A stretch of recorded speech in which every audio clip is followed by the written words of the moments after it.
Have you ever run your fingers through your hair and felt a sense of dread? Perhaps it was the unsettling collection of strands left on your pillow in the morning, or the small tangled web that gathers in the shower drain. It's a quiet, personal kind of panic. For many of us, our hair is deeply intertwined with our identity, our confidence, and our sense of self. So when it starts to thin, to lose its vitality, to feel weak and brittle, we often rush to external solutions. We buy expensive shampoos, deep conditioning masks, and topical treatments, hoping to coat, coax, or command our hair back to its former glory. But what if the problem isn't on your head, but inside your body? What if your hair is simply sending you a message, a distress signal about an internal imbalance? The truth is, your hair is an incredible barometer of your overall health. It's one of the first things your body will ration resources from when times are tough internally. And some of the most common, yet frequently overlooked culprits behind thinning, weak, and lifeless hair are simple nutrient deficiencies. Today, we're going to pull back the curtain on this complex relationship. We will embark on a deep dive into three of the most critical nutrients for hair health: iron, vitamin D, and protein. We will explore exactly how they build and sustain every single strand on your head, what happens when you don't get enough, and most importantly, what you can do about it. This isn't about a quick fix in a bottle. It's about understanding the very biology of your hair and nourishing it from the inside out. Before we dissect each individual nutrient, it's essential to understand the fundamental process of how hair grows. This knowledge is the foundation upon which everything else rests. Your hair isn't just one continuous, ever-growing fiber. Each of the roughly 100,000 follicles on your scalp operates on its own individual cyclical schedule. This is known as the hair growth cycle, and it has three main phases. The first and longest phase is called the anagen phase. This is the active growing phase. During this time, the cells in the root of your hair are dividing rapidly, creating new hair. This new hair pushes the old resting hair up the follicle and eventually out. A single hair can stay in the anagen phase for anywhere from 2 to 7 years. At any given time, about 85 to 90% of the hairs on your head are in this active growth phase. This is why healthy hair grows. The second phase is the catagen phase. This is a short, transitional period that lasts only about 2 to 3 weeks. During this time, hair growth stops. The outer root sheath shrinks and attaches to the root of the hair, forming what's known as a club hair. This is essentially the follicle preparing to rest. Only about 1 to 2% of your hairs are in the catagen phase at any one time. Finally, we have the telogen phase. This is the resting phase. The club hair is fully formed and the follicle is completely at rest. This phase typically lasts for about 3 to 4 months. At the end of this period, the follicle re-enters the anagen phase. A new hair begins to form, and the old resting club hair is shed to make way for the new growth. It is perfectly normal to shed between 50 and 100 of these telogen hairs every single day. This is the hair you see in your brush or on your clothes. This cycle ensures you always have a full head of hair with different follicles at different stages, so you don't shed all your hair at once. Now, why is this cycle so important to our discussion? Because nutrient deficiencies wreak havoc on this beautifully orchestrated process. When your body is under stress, whether from illness, emotional trauma, or a lack of essential nutrients, it can trigger a condition known as telogen effluvium. In telogen effluvium, the body prematurely shoves a large number of hairs from the anagen growing phase directly into the telogen resting phase. Instead of the usual 10% of hairs resting, it might jump to 30% or more. Then, 3 to 4 months later, all of those hairs that were prematurely pushed into the resting phase begin to shed at once. This results in a sudden, noticeable, and often alarming increase in hair loss all over the scalp. Your part might look wider, your ponytail might feel thinner. This isn't a patchy bald spot, it's a diffuse, generalized thinning. And this is precisely the kind of hair loss that is so often linked to deficiencies in iron, vitamin D, and protein. Let's begin with iron, a mighty mineral that plays a central role in our very existence. When most people think of iron, they think of energy and blood, and they're right. Iron is a key component of hemoglobin, the protein in your red blood cells responsible for a life-sustaining task, transporting oxygen from your lungs to every single cell in your body. Without adequate oxygen, your cells can't function properly. They can't produce energy, they can't repair themselves, and they can't grow. Now, think about your hair follicle. It is one of the most metabolically active, rapidly dividing cell populations in your entire body. To sustain this incredible rate of growth, it requires a tremendous amount of energy and, consequently, a constant and robust supply of oxygen. When your iron levels are low, your body's oxygen-carrying capacity is diminished. Your body, in its infinite wisdom, must then begin to ration this precious oxygen. It prioritizes your vital organs, your brain, your heart, your liver, over what it considers non-aesthetic tissues, like your hair and nails. The hair follicle, starved of the oxygen it needs to power its cellular division, simply cannot sustain the anagen, or growth phase. It gets the signal to shut down production and shift prematurely into the telogen, or resting phase. The result is that dreaded diffuse thinning, telogen effluvium. But the story of iron and hair goes even deeper, and this is a crucial point that is often missed. It's not just about the iron circulating in your blood as hemoglobin. It's about your body's iron stores. Your body cleverly keeps a reserve of iron locked away in a protein called ferritin. You can think of ferritin as your body's iron savings account. When your dietary intake of iron is low, your body doesn't immediately become anemic. Instead, it starts making withdrawals from your ferritin savings account to keep your hemoglobin levels stable and your vital organs supplied with oxygen. This means you can have a completely normal complete blood count, or CBC, but be suffering from severely depleted iron stores. Your doctor might tell you you're not anemic, and yet your hair is falling out. This is because hair growth is a luxury. When ferritin levels drop, hair production is one of the first non-essential processes the body shuts down to conserve iron for more critical functions. Many dermatologists and trichologists who specialize in hair loss believe that for optimal hair growth, a person's ferritin level needs to be not just within the normal lab range, which can be shockingly low, but at a much higher, more optimal level, often suggested to be above 50 or even 70 nanograms per milliliter. When ferritin is low, even if you're not anemic, your hair can become weak, thin, grow more slowly, and shed excessively. So, who is most at risk for iron deficiency? The list is long. Women of childbearing age are at the top of the list due to monthly blood loss through menstruation. Pregnant women are also at high risk, as their iron needs skyrocket to support their own increased blood volume and the development of the baby and placenta. Vegetarians and vegans are another significant group. While plant-based diets can be incredibly healthy, the type of iron found in plants, called non-heme iron, is significantly less bioavailable, meaning less easily absorbed by the body than the heme iron found in animal products. Athletes, particularly endurance athletes, can be at risk due to increased iron needs for muscle function and potential iron loss through sweat and minor gastrointestinal bleeding. Finally, anyone with a digestive disorder that impairs nutrient absorption, such as celiac disease, Crohn's disease, or ulcerative colitis, is at a heightened risk. Recognizing the symptoms goes beyond just looking at your hairbrush. The signs of low iron and depleted ferritin stores are often insidious and can be mistaken for the general stresses of modern life. The most common symptom is profound fatigue and a lack of energy that isn't relieved by sleep.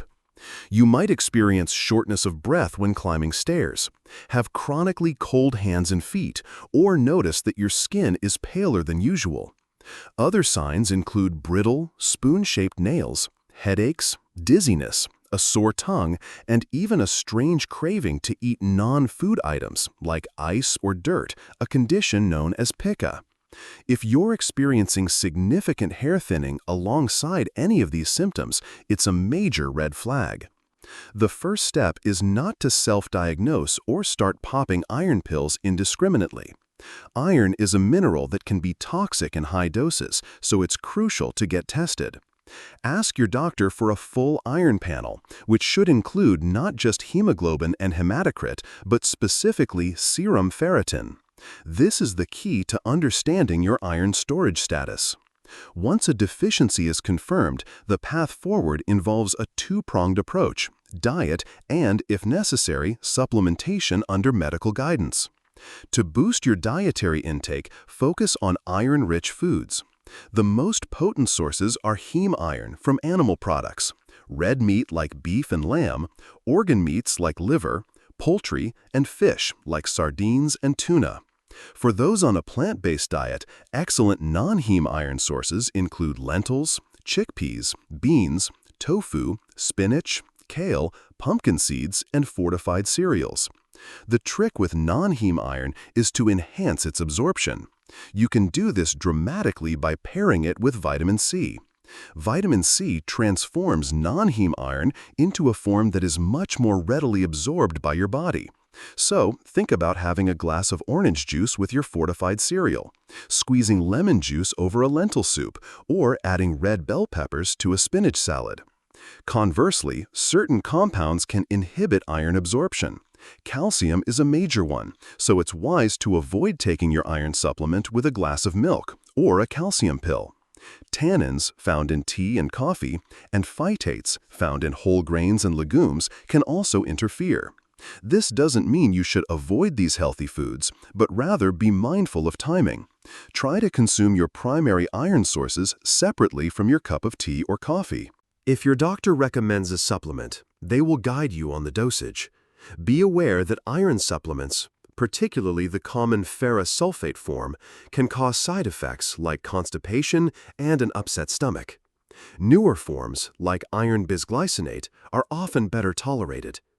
Taking the supplement with a small amount of food can help, but, as mentioned, avoid taking it with dairy, high-fiber foods, or caffeinated beverages for best results. Correcting an iron deficiency and seeing the results in your hair requires patience. Remember the hair cycle. It can take 3 to 6 months after your ferritin levels are restored to see a noticeable decrease in shedding and the beginnings of new, healthy regrowth. Now, let's turn our attention to our second critical nutrient, the so-called sunshine vitamin, vitamin D. For decades, vitamin D was primarily associated with bone health.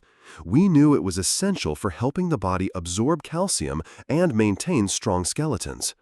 But in recent years, research has uncovered its profound influence on a vast array of bodily functions, including immune regulation, mood, and, crucially for our discussion, hair growth. Its role in hair health is distinct from iron's, but equally vital.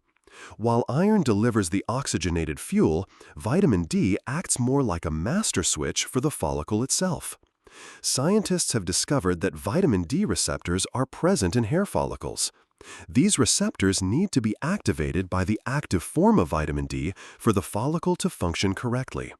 Specifically, vitamin D appears to play a critical role in initiating the anagen, or growth phase. It helps to wake up dormant follicles and kickstart the production of a new hair shaft. When you are deficient in vitamin D, many of your follicles may struggle to move from the resting telogen phase back into the active anagen phase.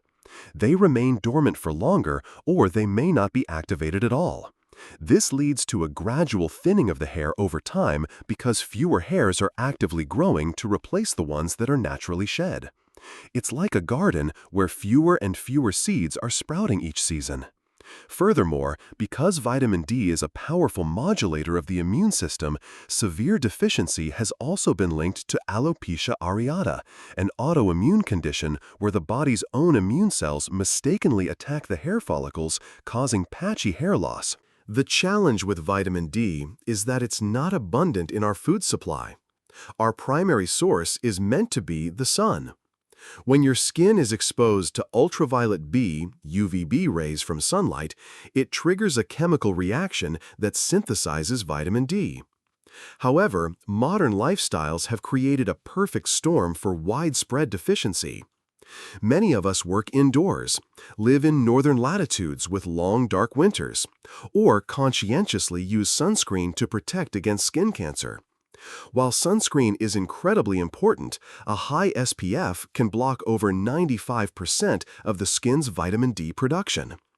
People with darker skin tones are also at a much higher risk of deficiency. Melanin, the pigment that gives skin its color, acts as a natural sunblock, and the more melanin you have, the more sun exposure you need to produce the same amount of vitamin D as a fair-skinned person. The elderly are another at-risk group, as the skin's ability to synthesize vitamin D becomes less efficient with age. And, similar to iron, individuals with digestive conditions like Crohn's or celiac disease may have difficulty absorbing vitamin D from food. And those who are overweight or obese may also be deficient, as the vitamin can get sequestered in fat tissue, making it less available to the rest of the body. The symptoms of a vitamin D deficiency can be subtle and nonspecific, often overlapping with those of low iron. Pervasive fatigue is a major one. You might also experience bone pain, lower back pain, muscle weakness, or notice that you're getting sick with colds and infections more frequently. Some studies have even linked low vitamin D levels to depression and mood swings. In terms of your hair, you'll likely notice the same diffuse thinning and increased shedding characteristic of telogen effluvium, as well as potentially slower regrowth of hair that does fall out. Again, the only way to know for sure is through a simple blood test called a 25-hydroxy vitamin D test. This will tell you and your doctor if your levels are insufficient, deficient, or optimal. If your levels are low, improving them involves a strategy of sensible sun exposure, dietary changes, and often supplementation. For sun exposure, most experts suggest that about 10 to 30 minutes of midday sun exposure on the arms, legs, or back a few times a week without sunscreen is sufficient for many fair-skinned individuals to produce adequate vitamin D. The key is to get this short burst of exposure without ever letting your skin burn. Dietary sources, while not as potent as the sun, can certainly help. The best natural sources are fatty fish like salmon, mackerel, herring, and sardines. Egg yolks and some mushrooms also contain small amounts. In many countries, foods like milk, yogurt, orange juice, and breakfast cereals are fortified with vitamin D, so be sure to check the labels. However, for most people with a clinically diagnosed deficiency, diet and sun alone are not enough to bring their levels back up to an optimal range quickly. Supplementation is usually necessary.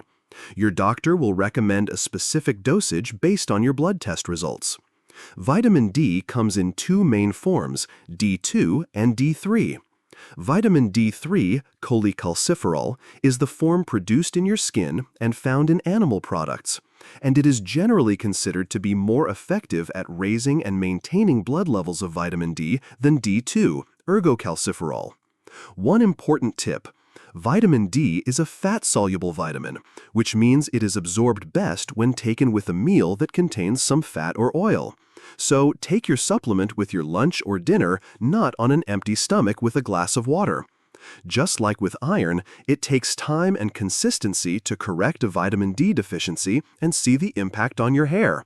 Be patient and stick with the plan your doctor has outlined.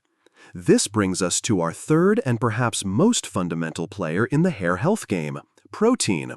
While iron delivers the fuel and vitamin D flips the switch, protein is the very material from which our hair is built. It is the literal brick and mortar of every strand. Your hair is composed of about 95% keratin, which is a tough, fibrous, structural protein. To manufacture this keratin, your body needs a constant and sufficient supply of protein from your diet. When you eat protein, your digestive system breaks it down into its individual building blocks, called amino acids. Your body then absorbs these amino acids and uses them to build all the different proteins it needs to function, from muscles and organs to hormones, enzymes, and, of course, keratin for your hair. If your dietary protein intake is inadequate, your body is forced into a state of triage. It will prioritize using the limited amino acids available for essential life-sustaining functions. Building muscle, repairing tissues, and creating enzymes will always take precedent over building hair. Your hair follicles, deprived of their essential building blocks, will be one of the first systems to suffer. The body will again respond by shifting a greater number of hairs into the telogen, or resting phase, leading to increased shedding. But a protein deficiency manifests in the hair itself in other ways too. The quality of the hair that is still growing can be severely compromised. Strands may become much thinner in diameter, leading to a loss of overall volume and density. The hair can become extremely dry, brittle, and straw-like in texture because the integrity of the keratin structure is weak. You might notice significantly more breakage when you brush or style your hair. In severe cases of protein malnutrition, the hair can even lose its pigment. A true, severe protein deficiency is relatively rare in developed nations, but it can occur in the elderly who may have poor appetites, in individuals with certain eating disorders, or in those following extremely restrictive or poorly planned crash diets. What is far more common, however, is a suboptimal protein intake. You might be eating just enough protein to get by and maintain essential functions, but not enough to support robust, healthy hair growth. This is a subtle but critical distinction. So, who is most at risk for insufficient protein intake? As mentioned, anyone on a crash diet that severely restricts calories or entire food groups is a primary candidate. Vegans and vegetarians who do not carefully plan their meals to include a variety of protein sources can also fall short. It's entirely possible to be a healthy, thriving vegan, but it requires mindfulness to ensure you're getting enough complete protein. The elderly are also a significant risk group, as appetite often decreases with age, and chewing difficulties can make protein-rich foods less appealing. The signs of inadequate protein go beyond your hair. You might feel weak or notice a loss of muscle mass. Wounds or injuries may seem to heal more slowly. You might experience persistent feelings of hunger or cravings.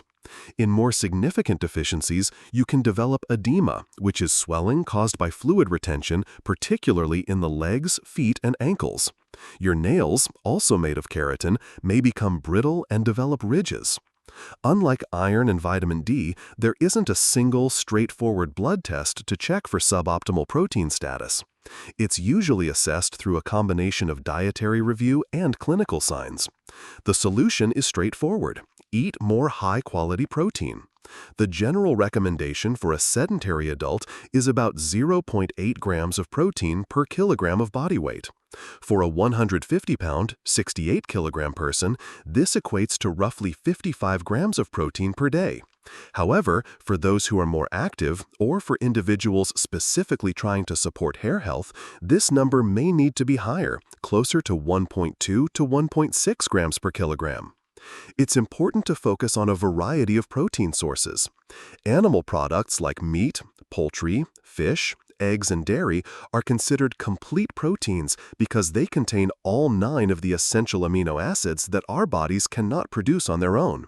For those following a plant-based diet, it's crucial to eat a wide range of protein sources to ensure you get the full spectrum of amino acids. Excellent plant-based options include lentils, chickpeas, beans, tofu, tempeh, edamame, and quinoa, which is one of the few complete plant proteins. Nuts, seeds, and whole grains also contribute significantly. The age-old concept of combining plant proteins, like rice and beans, ensures you receive a complete amino acid profile in one meal. Aim to include a source of protein with every meal and snack. This could look like eggs for breakfast, a salad with grilled chicken or chickpeas for lunch, a handful of almonds for a snack, and a piece of fish or a lentil stew for dinner. While protein powders can be a convenient supplement, a food-first approach is always best, as it provides a host of other beneficial vitamins and minerals alongside the protein. In closing, it's crucial to understand that these three nutrients, iron, vitamin D, and protein, do not operate in isolation. They exist in a delicate, synergistic dance within your body. For instance, your body needs adequate protein to build the very transport proteins, like ferritin, that store and move minerals like iron. Good overall nutrition is the platform upon which hair health is built. If you suspect a deficiency is at the root of your hair concerns, the path forward is clear. First, resist the urge to self-diagnose and self-supplement. Consult with a healthcare professional or a registered dietitian. Get the appropriate blood tests to get a clear picture of what's happening internally. Second, adopt a holistic approach focused on a balanced, nutrient-dense diet. Fill your plate with a colorful variety of whole foods, lean proteins, leafy greens, legumes, fruits, and healthy fats. Third, and perhaps most importantly, be patient. The hair growth cycle is a slow and deliberate process. After you correct a deficiency, it will take several months, at least 3 to 6, before you begin to see a real tangible improvement in the form of reduced shedding and the appearance of fine, new baby hairs along your hairline. This new hair has to grow in, and it takes time. The state of your hair is a powerful form of communication from your body. It offers you clues about your internal well-being. By learning to listen to these signals, by understanding the critical roles of iron, vitamin D, and protein, you can move beyond topical fixes and begin to address the true source of the problem. This journey is about more than just reclaiming your hair. It's about reclaiming your overall health. And a vibrant, strong, and healthy head of hair is often the beautiful and welcome reward for that deeper work.